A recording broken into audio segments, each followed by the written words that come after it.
everyone receive is a reflection of us. Welcome. Another day, another dollar, they say. Yes, because in a world where we are prioritizing ourselves over the influence of the sides, we need to see it that way. You know, I tried today to follow my own advice by saying I require certain things, and it's so hard. I'd be the first to say it's difficult to break free from your own teachings that you've had for your whole life, to be so polite in your manner by reducing yourself. Even asking for a shopping bag, I asked one of the staff members if they could get me one. Instead of saying, "Excuse me, I require one of the bags, can you please get it for me?" Which would be seen as so self-centered or egotistical. But instead I asked, "Can I please have a bag? I don't want to leave this station." And you see, there's an interesting thing here, because following on from that, it is difficult, because that is the energy of the people. It's the energy of the conscious awareness of people when you are trying to get yourself out of that. And you're affected by it. So it's difficult. It sounds like you're egotistical, but you're not. You're just trying to showcase yourself in a higher light, but people on the other side will see it differently. And that's the understanding and the teachings we must have between people, is that it's not, we're just trying to focus on ourselves. The world is at a divide. This is why it's hard to do these things, and I keep telling people to focus purely on yourself, on your family, because that's what matters. It's not to be silent in the matters, but these times are showcasing what people really are, who people really are. We have independent media and good channels who are helping people with guidance are turning on themselves. Rather than housing honest debate and solving problems, it is just becoming bad media, attack media. Because with a lot of these so-called channels or stations, they want it to be argumentative. They want it to be engaging, so they will antagonize someone just so to the point that it gets, because people love it. It's like blood media always gets the likes. An angry situation or something will always get it. So it puts one against the other. This current divide is, do you retaliate? Do you get involved? Do you say your piece? Are you part of the problem? Are you left? Are you right? It is the splitting of both sides once again. This is happening throughout all of it, I might say. Because as much as some people are right on some situations, others are right on that as well.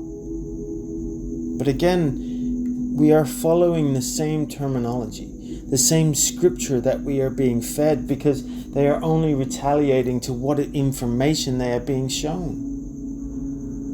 And then if someone has personal relations to this side, then they're going to be more affected than this person who has to this side.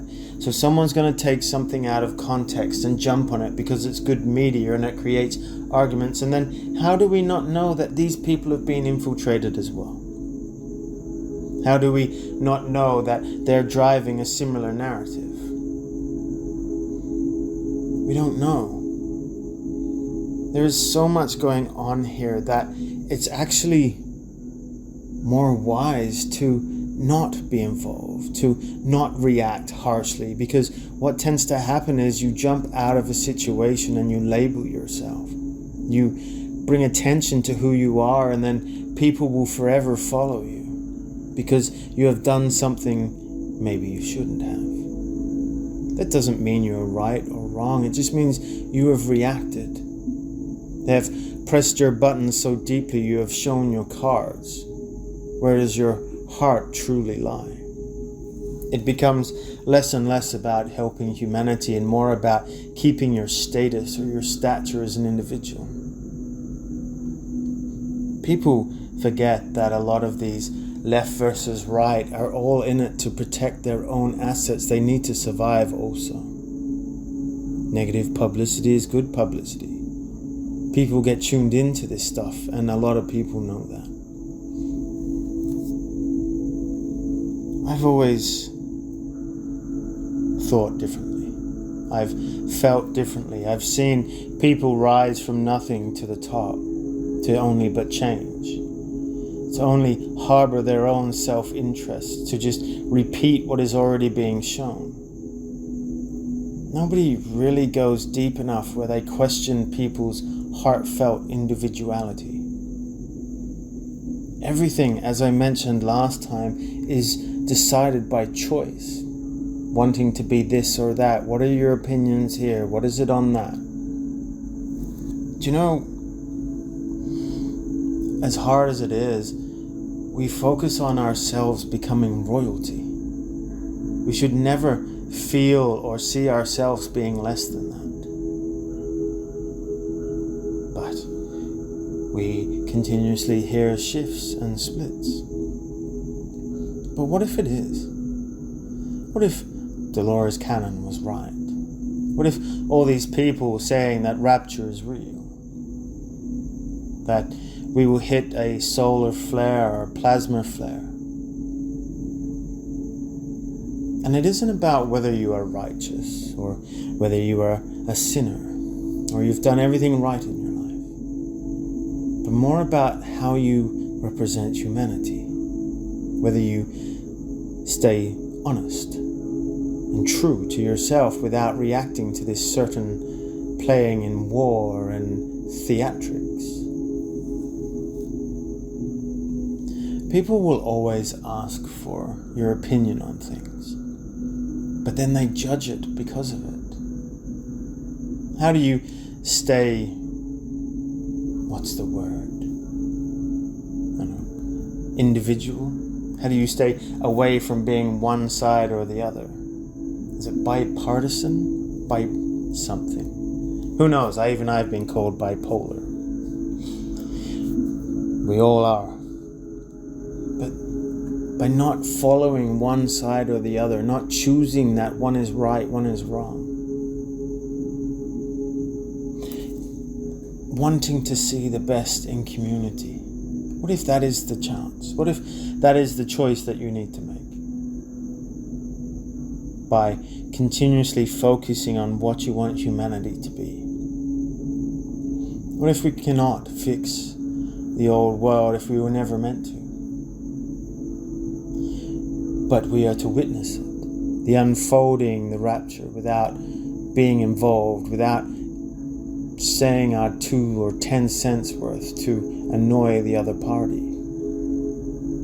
It is highly plausible that the more we look at it, the less we feel connected.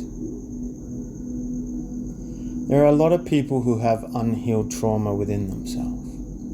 They will rage over certain things. They will antagonize someone to get best views, or hold debates because they know it will create arguments. These people have inner flaws they have not yet healed. Put them in a position of power, they can be persuaded and influenced because they are not holding themselves in unity with others.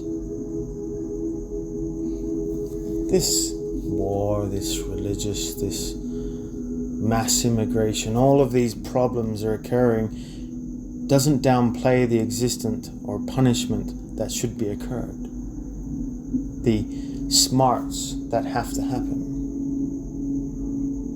The hardest part about being an empath is people tend to see you being cold.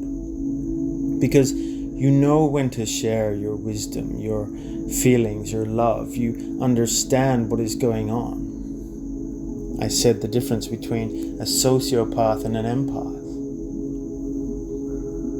Those of us that fall in the middle are the ones that understand both sides of the story without reaction. These are the true leaders of the world. Why? Because they're thinkers. They see the situation, they understand what it means to run a country. They feel they've been there. They've come from the streets. They've had nothing. The you and I. All of these people who have great passions for what they do are guides, are leaders, but they're not the ones to run the country. Most of them just want to live in a world that is peaceful and doesn't have hate towards others.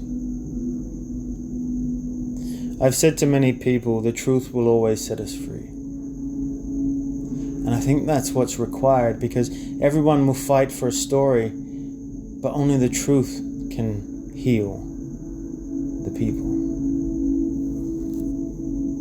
That is the most important factor here.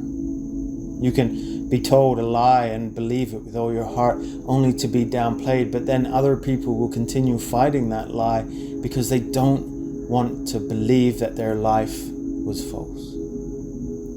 Maybe their brain is just not capable of switching. Maybe it's mind control and all of those certain things. Maybe it's the television screens, it's the indoctrination, it's the medical injections, it's the food people eat, it's all of it.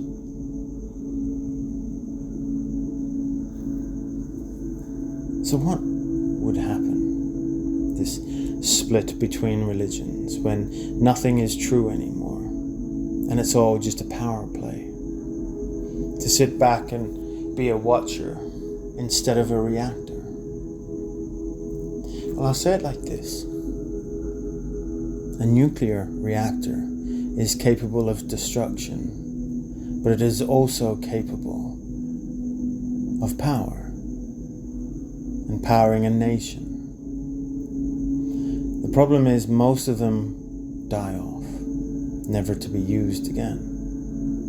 Because the people in power control that, and they understand that it can be used, and they wish not to. But you see, a watcher is someone who is never seen, never found,